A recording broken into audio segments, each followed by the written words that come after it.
Dear student, myself Meenakshi Mrinal Kumar, subject Political Science, Intermediate Boys Section, Marwari college Ranchi. आज आप लोगों को हम पिछले क्लास में जो पढ़ा रहे थे सेकंड चैप्टर का, उसके संबंध में आज हम लोग देखेंगे कि कांग्रेस के एक दलीय प्रभुत्व के दौर के समय किस तरह से विपक्षी पार्टी उभरकर सामने आई थी। हालांकि उस वक्त कांग्रेस का पूरा बोलबाला था और विपक्षी पार्टी जो थी उसका वर्चस्व बिल्कुल नहीं के बराबर था उसके सामने। फिर भी विपक्षी पार्टी जो थी वो उसके कुछ राजनीतिक दल भी थे। तो इस राजनीतिक दल के आलोक में हम लोगों ने देखा था कि सोशलिस्ट पार्टी किस तरह से विपक्ष की भूमिका निभाई थी। और आज हम लोग देखेंगे भारतीय कम्युनिस्ट पार्टी के संबंध में। ये भी उस समय विपक्ष पार्टी के रूप में सामने थी और इसने अपना कांग्रेस के समक्ष अपना विपक्ष और मजबूत राजनीतिक पार्टी के रूप में सामने आई थी। हम यहाँ पर ये भी देखेंगे कि भारतीय साम्यवादी पार्टी जो थी, भारत में साम्यवादी पार्टी की विचारधारा कहाँ से आई थी। 1917 में साम्यवादी क्रांति के प्रोत्साहन से इस पार्टी, साम्यवादी विचारधारा वाली पार्टी जो थी, इसका उदय हुआ था। पहली बार मानवेंद्र नाथ राय जो थे, ये मॉस्को में भारतीय साम्यवादी पार्टी की स्थापना की थी, लेकिन ये बहुत आगे तक नहीं चल सकी थी। और 1950 में फिर कानपुर में भारतीय साम्यवादी की पार्टी की स्थापना की गई थी। तो ये राष्ट्रीय आंदोलन के समय से 1941 तक साम्यवादियों ने कांग्रेस की व्यापक रणनीति के अंतर्गत ही स्वतंत्रता आंदोलन में भाग लिया था। क्योंकि हम ये भी देखे हैं कि जितनी भी पार्टियां थी, सभी या जितने भी पार्टी के लोग थे वो सभी कांग्रेस के ही सदस्य थे पहले, लेकिन उनके अंदर ही इन पार्टियों का प्रादुर्भाव हो रहा था। बहुत सारी पार्टियों का उदय जो था वो कांग्रेस की रणनीति के कांग्रेस पार्टी के अंदर ही हुआ था। तो इस तरह से ये भारतीय साम्यवादी पार्टी जो थी, ये कम्युनिस्ट पार्टी जो थी, ये इसका भी उदय उसी काल में, उसी समय हुआ था। उसी काल में नहीं कहेंगे, लेकिन उसके बहुत दिनों के बाद जब साम्यवादी पार्टी का निर्माण हुआ तो उसमें इसकी अपनी विचारधाराएं जो थी वो कांग्रेस की विचारधारा को बहुत हम कह सकते हैं कि बहुत वो आत्मसात नहीं कर सकी। इसलिए साम्यवादी पार्टी का उदय हो पाया था। इसमें साम्यवादियों में बहुत सारे मतभेद भी थे, कांग्रेस और साम्यवादियों में। तो जब रूस के प्रभाव में आकर भारत के साम्यवादियों ने द्वितीय विश्व युद्ध में ब्रिटेन का समर्थन देने की घोषणा की थी, तो इस मामले में कांग्रेस का जो रुख था वो बिल्कुल तटस्थ था, उसे जैसे कोई फर्क नहीं पड़ पाया था। तो 42 में भारत छोड़ो आंदोलन में भी इस साम्यवादी पार्टी ने हिस्सा नहीं लिया। फिर हम देखते हैं कि आज़ादी के पूर्व साम्यवादी संगठन का विस्तार हो चुका था। पूरे देश में साम्यवादी पार्टी जो थी वो प्रतिबद्ध कार्यरत कार्यकर्ता के रूप में विद्यमान थे। और हम ये भी देखते हैं यहाँ पर कि इनके कार्यकर्ता के रूप में जो थे वो एस डांगे 1925 में कानपुर में भारतीय कम्युनिस्ट पार्टी की शुरुआत की थी और पहले, दूसरी तथा तीसरी लोकसभा में भी भारतीय साम्यवादी पार्टी कांग्रेस के बाद सबसे बड़ी विपक्षी पार्टी के रूप में उभरकर सामने आई थी, जिसमें श्रीपाद अमृत डांगे 3 बार लोकसभा में इस पार्टी के संसदीय दल के नेता भी रहे और 1964 में साम्यवादी पार्टी में फिर विभाजन हो गया। तो ये मूल पार्टी के रूप में भारतीय साम्यवादी पार्टी यानी सीपीआई जो थी, इसके महासचिव पद पर एस डांगे रहे थे। कांग्रेस के साथ सकारात्मक सहयोग की नीति के समर्थक थे। परिणाम स्वरूप क्या हुआ कि 1978 में साम्यवादी पार्टी के विरोध के कारण वो महासचिव पद से हट गए। कांग्रेस के समर्थक नीति के कारण उन्हें 1981 में साम्यवादी पार्टी से हटना पड़ा और उसके बाद ये भी देखा जाता है कि उन्होंने एक छोटी साम्यवादी दल ऑल इंडिया कम्युनिस्ट पार्टी की सदस्यता ग्रहण की, लेकिन वे साम्यवादी पार्टी तथा भारतीय राजनीति में अलग थलग पड़ गए थे।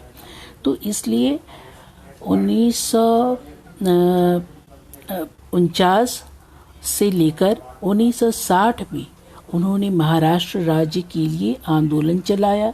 भारत में प्रथम साप्ताहिक मार्क्सवादी जो पत्रिका है, इसके अंतर्गत इन्होंने सोशलिस्ट के उत्पादन का श्रेय भी डांगे को ही जाता है।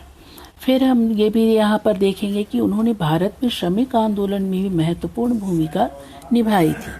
तो यहाँ हम भारतीय कम्युनिस्ट पार्टी का जो वजूद था विपक्षी पार्टी के रूप में उभरकर सामने आया था कांग्रेस के प्रभुत्व के दौर पे ही। और यहाँ हम ये भी पाते हैं कि आज़ादी के समय साम्यवादी पार्टी मौलिक प्रश्न ये भी उठा रहा था कि भारतीय स्वतंत्रता का स्वरूप क्या है। तो साम्यवादी पार्टी के एक तबके का मानना ये था कि यह स्वतंत्रता वास्तविक नहीं है, क्योंकि इसमें पूंजीपति और जमींदारों के हितों की ही सिर्फ पूर्ति हो रही है।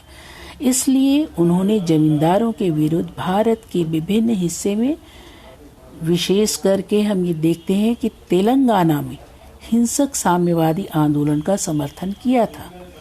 लेकिन फिर से हम यहाँ पर ये भी पाते हैं कि जब प्रथम लोकसभा के आम चुनाव के समय इनके सामने यह वैचारिक ऊहापोह भी उत्पन्न हो गई थी।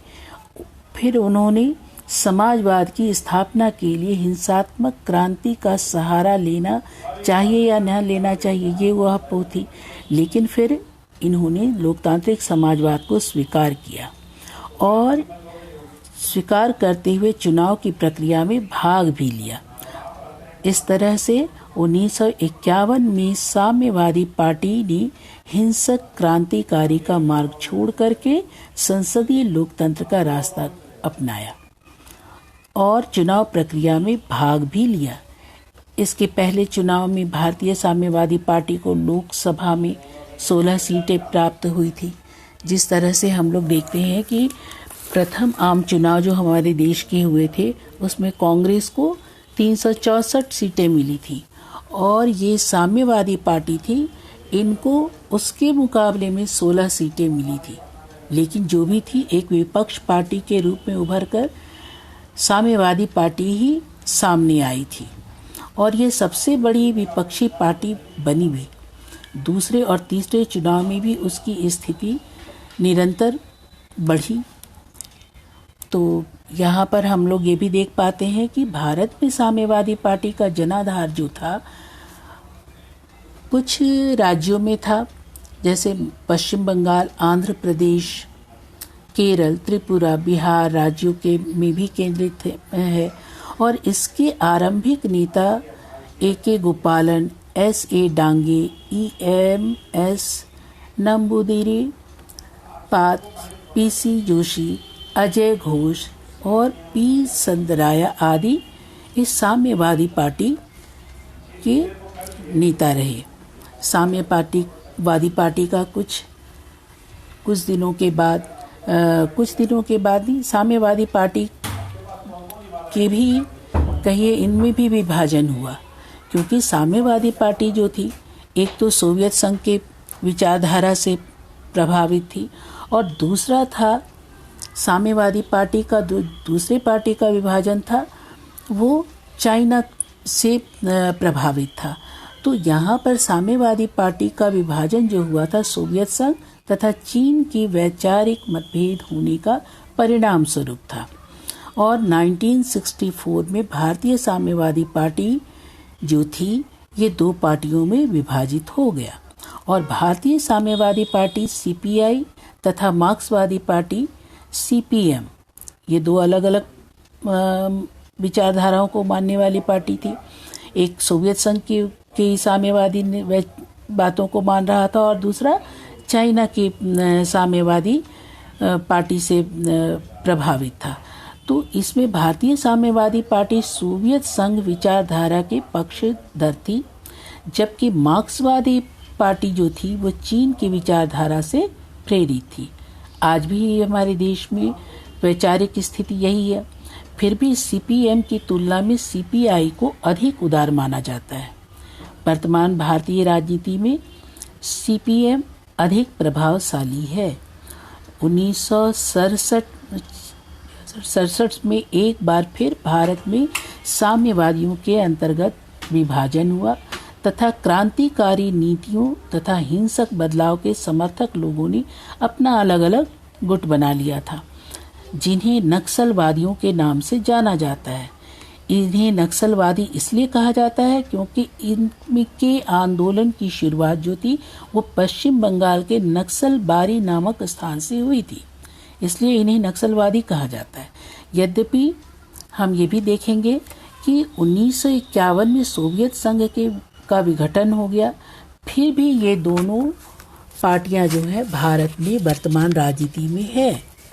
वैश्वीकरण और आर्थिक उदारीकरण के वर्तमान युग के साथ साथ भारत की साम्यवादी पार्टी को भी वैचारिक उथल पुथल का सामना करना पड़ा, क्योंकि ये पार्टियां अपने मौलिक रूप से पूंजीवाद पर आधारित वैश्वीकरण का विरोधी है।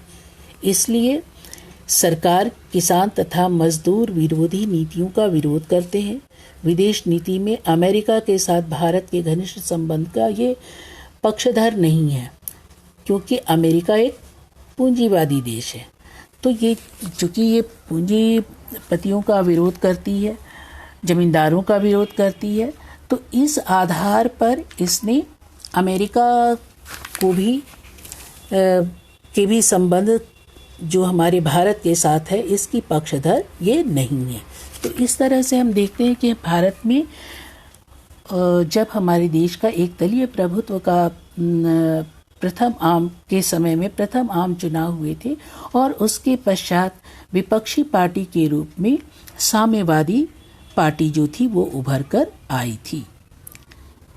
ओके स्टूडेंट्स, अब हम लोग यहाँ पर ये भी नेक्स्ट क्लास में कुछ और पॉलिटिकल पार्टियों को देख लेंगे, क्योंकि इन पार्टियों के बारे में अक्सर एक क्वेश्चन आप लोगों को रहता है।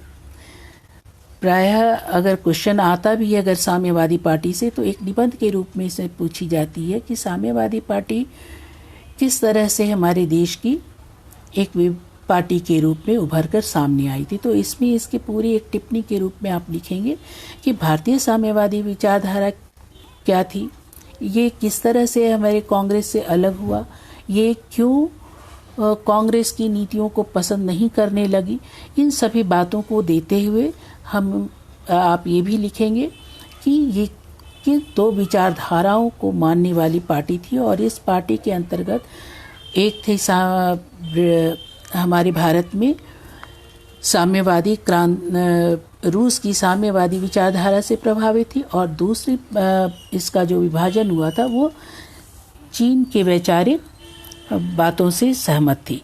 तो ये बताते हुए आप इसको लिख सकते हैं। Okay, thanks.